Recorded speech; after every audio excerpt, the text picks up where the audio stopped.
Which of these mean that the action of eating has occurred? 我吃了，我吃过，我吃过了。All of them.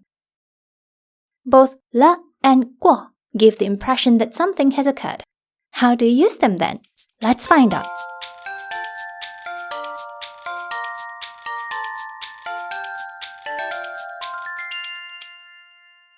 This is a continuation of the previous lesson, which I did upon request from Nastya Romanova.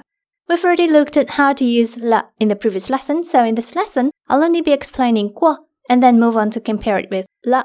Obviously, being clear about la is vital in understanding the difference between la and 过. So if you don't really understand la, I highly recommend watching the previous lesson first and come back to this after that, because otherwise, what I say in this lesson may not make much sense and you might find it hard to follow. In fact, as you'll find out later on, to truly understand 过, you have to know la well enough.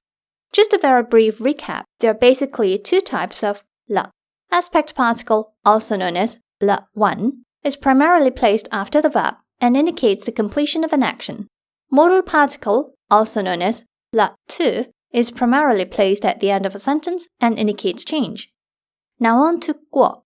As with many other words, 过has numerous meanings. We'll only be looking at 过, the particle, which is the one that can be confused with la. First, let's look at the position. As we saw in the examples at the beginning, 过comes right after the verb. Next, let's look at the meaning. The first is 过, indicating past experience, and the second is 过, indicating completion. For the sake of simplicity, let's call them experience 过 and completion 过. Experience 过. 我吃过粽子。我去过那家餐厅。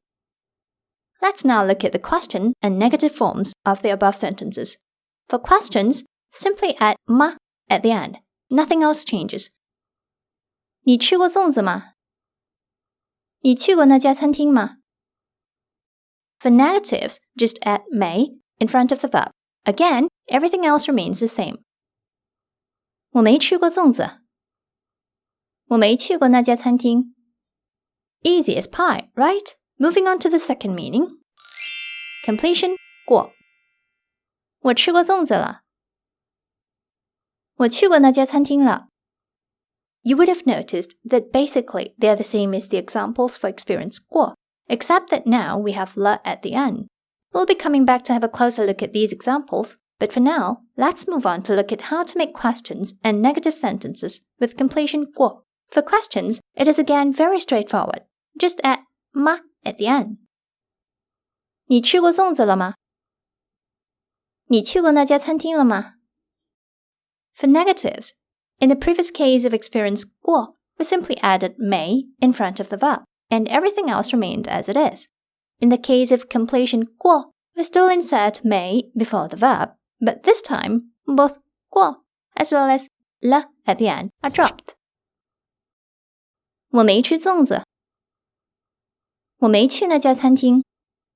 In fact, when making negative responses to questions with completion 过, often we tend to have 还 not yet before may. 我还没吃粽子。我还没去那家餐厅。I'll explain this further in a little bit. For now, let's first sort out the difference between the two meanings of 过. So here's the first examples of each of the meanings again. 我吃过粽子。我吃过粽子了。So we can see that the difference between these two examples is simply the la at the end of 4a. Can you tell if this is la 1 or la 2? Yep, it's la 2. Completion 过 is often used together with la 2. This is one way to determine which 过 you're looking at. If there is la 2 at the end, then there's a high chance that it is completion 过. But be careful, this isn't always the case. Anyway, back to sentence 4a. If you've watched my previous lesson, does the structure ring a bell? Take a look at the sentence from a previous lesson.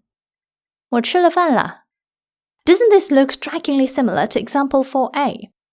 Change the object from 饭 to 粽子 and the particle from了 to 过. Voila! 我吃过粽子了。So we can see by now that completion 过 is very similar to la 1. Just like la 1, it is placed after the verb, And like le 1, it also expresses completion. The le 2 at the end of the sentence functions just like what we learned in the previous lesson, confirming the completion of the verb 吃 and tells us that this is the new situation. And do you recall that le 2 is often translated as already? We can see that it is the same here, confirming and emphasizing that something is already done. You might be asking then, can we replace 过 with le 1 in 4a? Sure we can. We would then have 我吃了粽子了. But wait, we haven't really talked about the difference between 2a, 我吃过粽子, and 4a, 我吃过粽子了. So as I said, 2a is talking about past experience, and 4a about completion. Simple and straightforward, isn't it? Some people might find the following a bit redundant, but bear with me as I'd like to be sure that I've made things clear. When you want to say that you've tried 粽子 before at some point in your life, then you say 我吃过粽子. Imagine that there is a list of life experiences for you to tick, and you tick 我吃过粽子, kind of like listing your past work experience. As for 4a, 我吃过粽子了, imagine that today is the Dragon Boat Festival. That's when we eat 粽子, and you happen to be visiting your friend. He offers you some 粽子, so you say 我吃过粽子了, to say that you've already had your quota of dumplings for the day, and you're done eating them, so you don't want to eat them anymore. Now let's pay a little attention to le 2 at the end. It confirms the completion of the verb 吃 and tells us that this is the new situation now, which means, well, 我吃过粽子 is more about stating the fact that you've experienced this in the past. 我吃过粽子了 is more about now. There has been change, and this is the current situation. This brings us to the next point that might frustrate you. So we've seen that in the sentence, 我吃过粽子了, 过 expresses completion, not past experience, because there is le 2 at the end. However, I also said that this is not always true. How so? Firstly, having le 2 at the end may not always mean that it is completion 过. Sometimes it might be experience 过. Now that we've had a closer look at le 2, do you think you can see 我吃过粽子了 from another angle? Apart from meaning, I've already had rice dumplings, expressing completion, it could also mean I've now had the experience of eating rice dumplings, expressing experience. You've always wanted to try rice dumplings, and now you've tried it. Finally, you can tick the checkbox for 我吃过粽子. Or it could also mean I've already had the experience of eating dumplings. For example, you're at the restaurant and thinking what to eat. Your friend suggests that you have rice dumplings, but you've already tried that before, so you want to try something else. In that case, you could add le at the end and say 我吃过粽子了. I've already had the experience of eating rice dumplings before. Secondly, we may not always have le 2 in sentences with completion 过. Let's take a look at this. 我吃过粽子就去. So in this case, we're talking about completion of the first action, 吃, followed by the next action, 去. 过 expresses completion here, but there is no le 2 because the action has not been completed. Again, you should find this example very familiar. Here's what we looked at in the previous lesson on le 1. 我吃了饭就去上班. So this is yet another example of how 过 is very similar to le 1. Now let's take a closer look at completion 过. Allow me to digress a little to look at yet another structure which is particularly similar. 我吃完粽子了. In this example, we have a resultant complement, 完. Completion 过 works very much like a resultant complement, so much that some people regard it as that.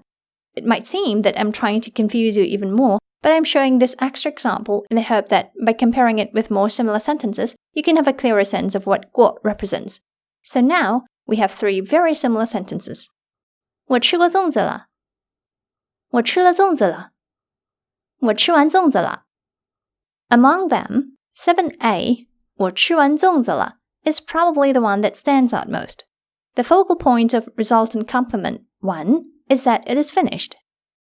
In contrast, 过 in 4a, 我吃过粽子了, emphasizes more on having done it or that it has happened.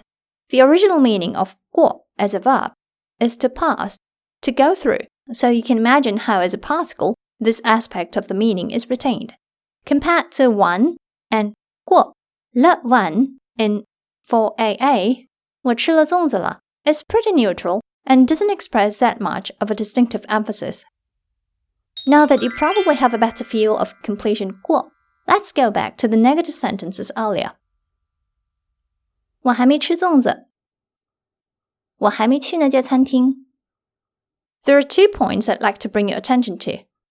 The first is, in negative structures, experience 过 remains, whereas completion 过 gets dropped.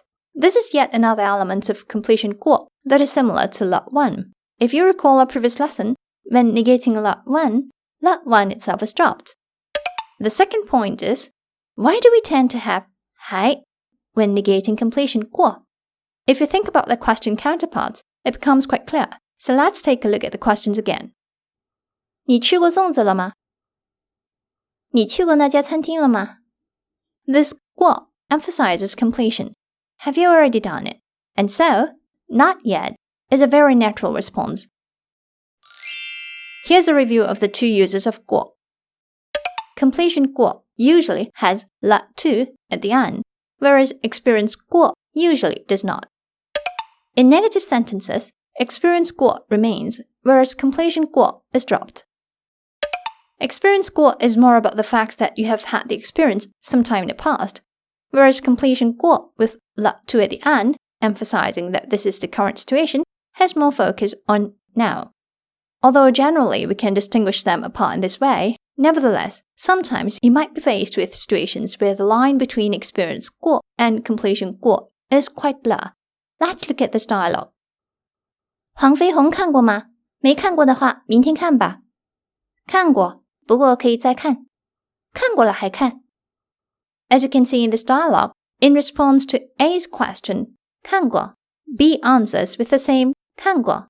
In contrast, A's next response is 看过了, suggesting that his focus is different from B. His emphasis is more on having done watching it, rather than simply a past experience. To put this in simpler terms, we could say 看过 is simply saying you've had the experience, with no hidden layers of nuance, whereas 看过了 carries the connotation that you've already done it, so there is no need to do it again. Can we flip this and switch 看过 with 看过了 and vice versa? The answer is yes. That's possible. The hidden nuance would then be switched. Having said all this, please don't stress yourself on this because, as you can see, sometimes the difference can be really minute and people don't usually notice all this. If you think of the original meaning of the verb 过, which expresses going through something, meaning-wise, experience 过 and completion 过 certainly sometimes do overlap. Or rather, should we say that there sometimes is no divergence of meaning? Now let's get back to the topic of this lesson. Differences between 了 and 过. You might have realized by now that in order to understand and use 了 and 过 well, actually, rather than finding the differences between them, the more crucial thing is to determine which 了 and which 过 you're looking at. In other words, the issue isn't so much about understanding the differences between 了 and 过, but more of understanding the different uses of each of them. We get confused because we are not clear about the various uses of each of them. Let's recap what we've covered so far about 了 and 过. Completion 过 is closely similar to 了 1. Completion 过 is often used together with 了 2 that expresses change, which often translates to already. Compared to 了 1, completion 过 has a stronger emphasis on expressing completion. Back to the sentences at the beginning. First, let's determine which 了 is being used in A and C. As we've seen in a previous lesson, in A, 我吃了, 了 is both 了 1 and 了 2, meaning that it both expresses completion of the action and at the same time confirms the completion. In C, 我吃过了, it is 了 2, confirming the completion. Now on to 过. Which 过 are we looking at in B and C? In B, it indicates experience. In C, it indicates completion. So what can we conclude?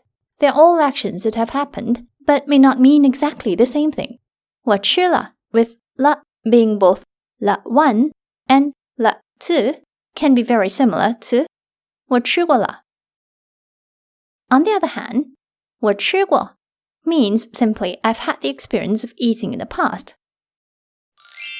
Let's look at 2 short dialogues. 咦，这是什么？啊，这叫龙眼，很好吃，我吃过。我们正要吃饭呢，一起吃吧。我吃了，我吃过了，你们慢慢吃。I hope this video has helped you to understand 了 and 过 better. This isn't something that you can grasp in a short time, so don't worry if you're not yet completely clear. Give yourself time and just come back to review this lesson whenever you're confused. 加油!